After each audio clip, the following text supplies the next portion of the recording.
Hello, welcome to the channel.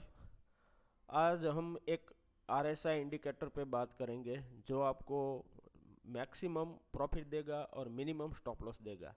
वो कैसे use करना है और कब यूज़ करना चाहिए, उसमें एसएल लगा के किस तरह से आगे बढ़ना है, ये सभी चीज़ें हम आज डिस्कस करेंगे। ठीक है, तो सबसे पहले आरएसआई इंडिकेटर को आप कोई भी प्लेटफॉर्म या ब्रोकरेज हाउस यूज़ कर रहे हो, उसके लिए आपको इंडिकेटर सेक्शन में जाना है।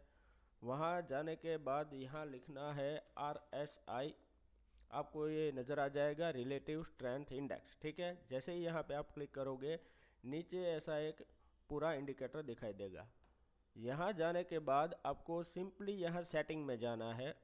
सेटिंग में जाने के बाद यहाँ जो अपर लिमिट है उसमें 70 कर दो। लोअर लिमिट लिमिट है उसमें 30 आ रहा है, उसके अंदर हमें 40 रखना है। ये एक चेंजेस करना है। ठीक है, वो क्यों करना है वो सब समझाता हूँ। और इसके लिए थोड़े से रूल है, वो समझ लो कि 70 और 40 आरएसआई का हमें डिफ़ॉल्ट सेटिंग करना है। और 10 और 20 के जो आरएसआई कभी आता है वो बहुत रेयर केस में आता है, तो इसके लिए कभी वेट मत करो। ठीक है, और इंट्राडे के अंदर अगर आपको ट्रेड करना है तो टाइम फ्रेम रखो 5 मिनट, और मैक्स टू मैक्स आप टाइम फ्रेम रख सकते हो 15 मिनट, उससे ज़्यादा रखना नहीं है। अगर आपको स्विंग ट्रेडिंग करना है तो 30 मिनट्स या 1 आवर टाइम फ्रेम ले लीजिए। अगर आपको 15 दिन के आसपास का जो कोई ट्रेड है ऐसा लेना है तो डेली टाइम फ्रेम में ट्रेड ले सकते हैं। वो भी कैसे लेना है वो भी मैं आपको चार्ट पे दिखाता हूँ। ठीक है, अभी ये 5 मिनट का बैंक निफ्टी का हमने करंट का चार्ट ओपन किया हुआ है। अभी इसमें क्या करना है कि ये जो हमने अपर लिमिट कर दिया है वो 70 कर दिया है। ठीक है, और ये लोअर लिमिट है वो 40 कर दिया है। तो अभी आपको ये देखना है कि ये जब भी लोअर लिमिट के आसपास जाता है और डब्ल्यू पैटर्न जहाँ पर भी बना रहा है और वो क्रॉस करता है, तुरंत आपको बाय एग्जीक्यूट करना है। जैसे कि यहाँ पे देखो कि ये यहाँ से ये नीचे आया, ये ऊपर गया, फिर ये नीचे आया, फिर ये ऊपर जा रहा है यहाँ पे, तो ये डब्ल्यू पैटर्न हो गया। ठीक है, तो यहाँ से आप बाय करते तो तुरंत ये देखो यहाँ पे आपका बाय होता और तुरंत ये इतना आपको मिनिमम 39,800 के आसपास से वो निकल के गया है 39,917, ताकि तुरंत आपको 100-150 पॉइंट मिल सकते हैं। और आपका एसएल कितना रहेगा, सिर्फ यहाँ से 30 से 40 पॉइंट का।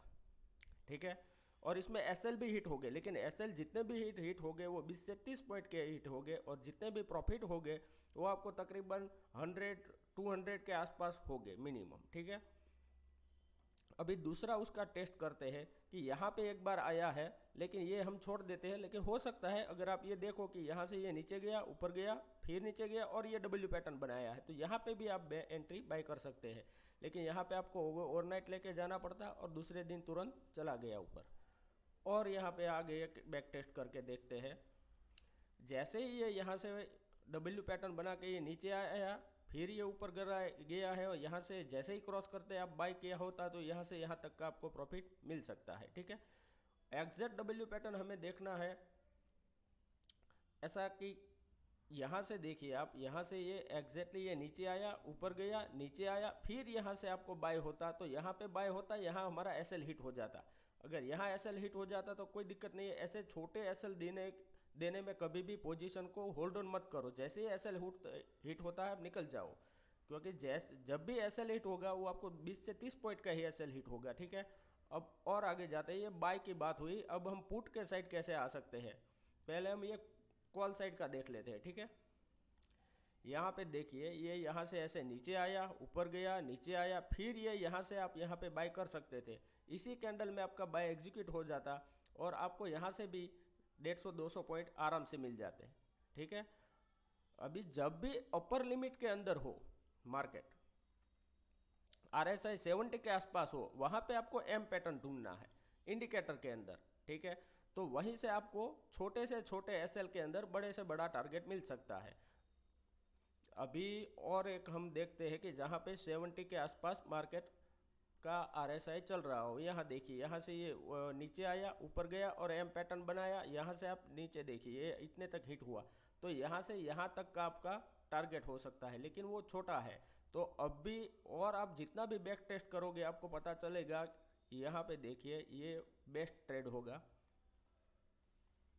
यहाँ पे RSI के वैल्यू आप देखिए, यहाँ से ये ऊपर गया, नीचे आया, ऊपर गया और यहाँ पे एम पैटर्न बनाया है, ठीक है। तो इस कैंडल के लो के अंदर आप पुट बाय कर सकते हैं। और आपका एसएल कितना होना चाहिए, मानो कि ये कैंडल 100 पॉइंट का है तो 100 पॉइंट का एसएल मत रखो, मैक्स टू मैक्स 40 पॉइंट का रखो यहाँ तक का, ठीक है। और यहाँ पे एसएल रखते तो आप देख सकते हैं कहीं पर भी एसएल हिट हुआ नहीं है, वो तुरंत यहाँ से नीचे आ गया है, ठीक है। तो यहाँ से भी आपको अच्छा प्रॉफिट मिलता है। तो जब भी ये 70 के अप हो RSI और एम पैटर्न बनाते हुए नीचे आ रहा हो, तब ये एम का जो ये राइट साइड का विग है, लेग है, वो लेग जैसे ही क्रॉस करे आप यहाँ से पुट बाय कर सकते हो। और आपको टारगेट मिनिमम 50 से 100 पॉइंट का रखना है मिनिमम, ठीक है। और अभी हम बड़े टाइम फ्रेम में चले जाते हैं, 15 मिनट टाइम फ्रेम में चेक करते हैं। तो 15 मिनट टाइम फ्रेम के अंदर आपका एसएल थोड़ा सा बड़ा होगा तो उसके बिहाफ पे आपका टारगेट भी बड़ा हो जाएगा, ठीक है। 15 मिनट टाइम फ्रेम, अभी इसके अंदर आप थोड़ा जूम करके देखिए तो आपको ये पता चलेगा कि जैसे ही यहाँ से मार्केट ये नीचे आया, ऊपर गया, नीचे आया, फिर यहाँ से ये ब्रेक कर रहा है, ठीक है। तो अगर आपने यहाँ पे कहीं पर भी बाय किया होता तो यहाँ से यहाँ तक का मिनिमम 300 पॉइंट का टारगेट मिल जाता आपको, 200 से 300 पॉइंट का मिनिमम टारगेट मिलता है। और आपका एसएल इस कैंडल अगर बहुत बड़ी है तो इसका हाफ तक का ही आप एसएल रखिए, और वो हिट होने के चांसेस बहुत कम है, लेकिन फिर भी अगर हिट हो जाता है तो एसएल देके आप निकल जाइए तुरंत। जितने भी एसएल हिट हो गए वो छोटे छोटे हिट हो गए, लेकिन जितने भी आपको प्रॉफिट मिलेंगे वो बड़े मिलेंगे।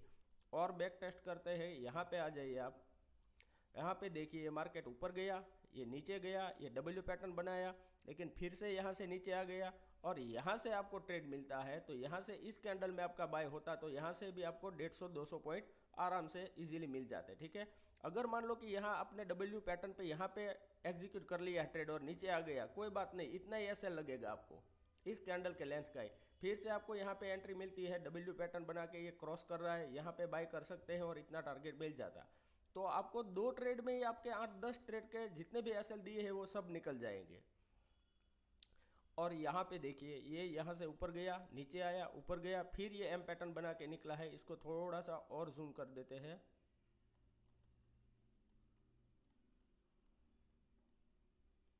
ये देखिए आपको एम पैटर्न यहाँ नज़र आ जाएगा, ऊपर गया, नीचे गया, ऊपर गया, यहाँ के आप पुट बाय कर सकते हैं।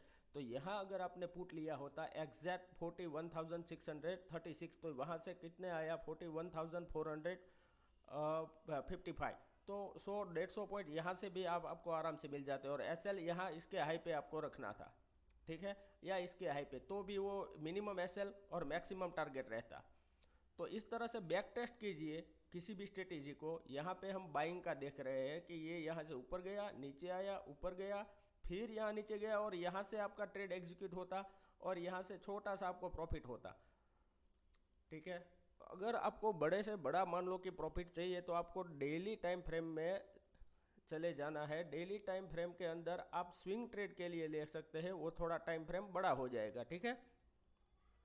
उसके लिए आप यहाँ देखिए, यहाँ पे डब्ल्यू पैटर्न बन रहा है, ठीक है। तो जैसे ही इसका हाई क्रॉस कर रहा है आप पोजीशन यहाँ बाई की एग्जीक्यूट कर सकते हैं और टारगेट बड़ा रख सकते हैं। ये देखिए यहाँ से बाइंग होता है इस कैंडल पे, तो इसका हाई है, मान लो कि हमने हाई पे ही बाय किया 40,700, फिर भी दूसरे दिन देखिए 41,539, यानी 600 से 700 पॉइंट का टारगेट होता है। तो इसके अंदर आपको 100 से 150 पॉइंट का एसएल रखना है और मिनिमम 400 या 300 के आसपास का टारगेट एग्जीक्यूट करना है। और फिर उसके बाद अगर लगता है कि मार्केट हमारे फ्लो में चल रहा है तो उसको स्टॉप लॉस को आपको धीरे धीरे ट्रेल करते जाना है, यानी कि आपको मैक्सिमम उसके अंदर टारगेट मिले। लेकिन जब तक आरएसआई इसके बीच में चल रहा है 40 और 30 के, तब तक आप आरएसआई के अंदर ट्रेड मत लो, कंफर्मेशन के बिना ट्रेड कभी भी मत करो। अभी और एक चीज़ देखते हैं आगे हम कि इसमें कब ट्रेड था। ये और एक ये डब्ल्यू पैटर्न आपको दिखाई दे रहा हो कि यहाँ से ये नीचे आया, ऊपर गया, नीचे आया और इसका हाई ब्रेक कर रहा है, यहाँ पे देखो। तो इस कैंडल के अंदर एग्जैक्टली यहाँ पे हमको बाय दिखा रहा है, ठीक है, यहाँ पे ये एग्जैक्टली इसी चीज़ पे, ठीक है। तो यहाँ पे आपने कहीं पर बाय किया हो तो दूसरे दिन भी आपको देख रहे हैं कि भी इसका हाई है 38,596, यानी 38,600, तो वहाँ से वो गया 39,608, ठीक है। तो ऑलमोस्ट ये भी 300-400 पॉइंट का आपको ट्रेड मिल जाता। तो जहाँ पर भी आप ट्रेड करना चाहो आप ट्रेड ले सकते किसी भी इंडिकेटर से, लेकिन इतना समझ के रखो कि भाई जो भी इंडिकेटर से आप ट्रेड करो उसके जो रूल्स है उसको फॉलो करो। तो कंक्लूजन क्या है कि भाई आरएसआई के अंदर हमें 40 और 30, 70 और 40 का आरएसआई का हमें सेटिंग कर लेना है। उसके बाद टाइम फ्रेम रखना है 5 मिनट और मैक्स टू मैक्स 15 मिनट रखना है इंट्राडे के लिए। और उसके अंदर एसएल देना है 20 से 30 पॉइंट का, टारगेट रखना है मिनिमम 100 से 200 पॉइंट का, और स्टॉप लॉस उसके बाद हमें ट्रेल करते जाना है। और जब भी मार्केट इसके अंदर बीच में चल रहा है 70 और 40 के किसी भी टाइम फ्रेम के अंदर, 5 मिनट हो 15 मिनट हो या कोई भी टाइम फ्रेम हो, तो उसके बीच के अंदर हमें ट्रेड नहीं करना है इस इंडिकेटर से, ठीक है। अभी आप जब भी देखो कि ये जो साइडवेज चल रहा है, ठीक है, तो उसके अंदर आपको अच्छा ट्रेड नहीं मिलेगा, तो तब तक वेट करो। जब तक हमारा ट्रेड ना मिले, हमारा सेटअप ना एग्जीक्यूट हो, तब तक हमें ट्रेड उसके बीच में नहीं करना है। तो इस स्ट्रेटेजी को आप मिनिमम 10-15 दिन बैक टेस्ट करो, या फिर छोटी क्वांटिटी में छोटे छोटे ट्रेड लो, आप प्रॉफिटेबल 100% रहोगे, ये मेरी गारंटी है। और ऐसे ही अगर वीडियो और इंडिकेटर के चाहिए तो प्लीज़ ये चैनल को सब्सक्राइब कीजिए, लाइक कीजिए और इस वीडियो को हो सके इतना शेयर कीजिए। Thank you very much.